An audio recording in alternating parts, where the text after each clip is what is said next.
सत्यानाश हो उस जग्गू का।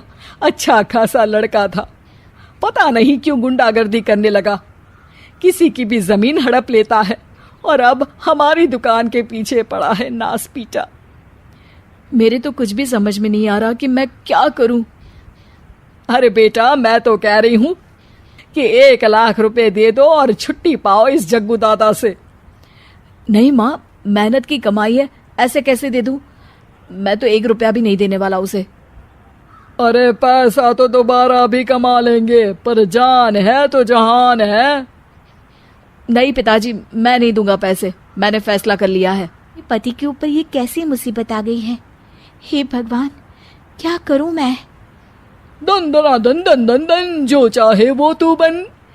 अरे हाँ, मैं भी कितनी भुलक्कड़ हूँ, मेरे पास तो जादुई पत्थर है, पर मैं क्या करूं? जग्गू दादा तो बहुत बड़ा गुंडा है, उसका सामना मैं कैसे कर पाऊंगी? पर मुझे ये करना ही होगा। सुनिए, मेरे पास एक प्लान है। आप जग्गू दादा को पैसे देकर उन्हें घर पर खाने पर बुलाइए। सब ये सुनकर दंग रह जाते हैं। लो और सुनो, अरे वो तुम्हारे दूर के चाचा नहीं है जिसको खाने पर बुलाया जाए।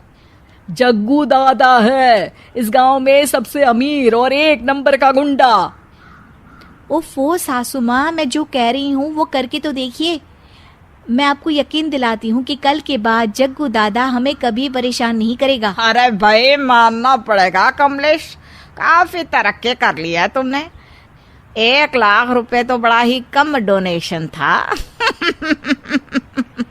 अरे भाई लता मौसी, ठीक तो हो ना?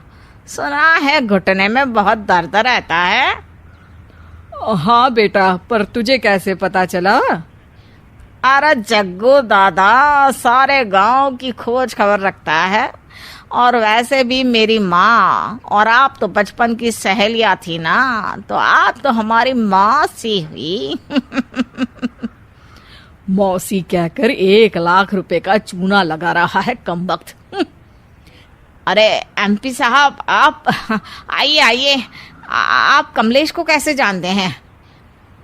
अरे भाई, कमलेश हमारे बड़े ही अच्छे मित्र हैं, और मैंने सुना है कि आप इनकी दुकान हड़पना चाहते हैं, इनसे चंदा भी मांगते हैं आप।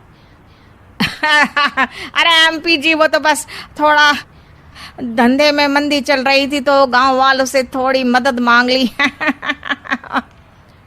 देखो जग्गू दादा, होंगे दादा तुम अपने घर के, ये हमारे पहचान के लोग हैं, इनके साथ तुमने कुछ भी उल्टा सीधा किया तो सीधा जेल में डाल देंगे, समझे? फिर वहां बाकी कैदियों से चंदा मांगते फिरोगे क्या? जी जी एमपी जी, समझ गए हम, चलते हैं। हमें माफ कर दो कमलेश बाबू। अरे बेटा, खाना तो खा लेता। अरे जग्गू, आपको कैसे पता चला एमपी साहब कि जग्गू हमें परेशान कर रहा था? आपकी बहू पिंकी है ना, बड़ी ही समझदार है, वो मेरे ऑफिस आई और मुझसे मदद मांगी। क्या पिंकी ने ये सब किया? पिंकी? अच्छा, मैं चलता हूँ, मेरा मतलब है। अरे ऐसे कैसे, आप बिना खाना खाए नहीं जा सकते, आइए आइए। नहीं, फिर कभी मुझे जाने दीजिए। पिंकी भागती है। अरे इन्हें किस बात की जल्दी थी? लगता है कोई इम्पोर्टेंट मीटिंग होगी माँ।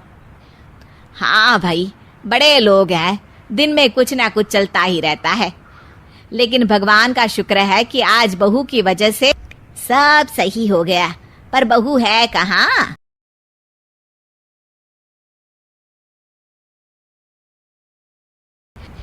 उफ, बाल बाल बच गई आज तो।